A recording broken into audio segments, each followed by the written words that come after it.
Mabilis na kumilos ang Police Station 4 ng Cagayan de Oro City Police Office sa ilalim ng pamumuno ni Police Major Peter L. Tahor matapos ang isang insidente ng pananaksak sa Zone 10 Mother Perpetual Health Avenue Patag bandang alas 5 ng hapon nito lamang 5 ng Oktubre taong kasalukuyan. Ayon sa investigasyon, parehong sakay ng PUG Patag Liner ang biktima at sospek nang bigla umanong saksakin ng sospek ang biktima sa lieg. Tumakas ito patungong Bulwa, ngunit sa tulong ng mga residente at saksi, agad itong naaresto sa loob lamang ng 3 oras matapos ang insidente.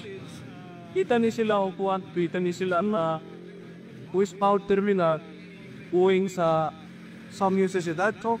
Tapos, at kasakay daw ni sila. Accordingly, kasakay sila pagkatapos ang isang biktima nasa pulse. Tapos ang alis na pinasaya nasa likod. So, without apparent reason, kasalukuyang nasa kustodiya ng pulisya ang sospek habang inihanda ang kaso laban sa kanya. Pinuri ni Cagayan de Oro City Police Office Acting City Director, Police Colonel Gerardo D. Ulanday, ang mabilis na aksyon at dedikasyon ng Police Station 4.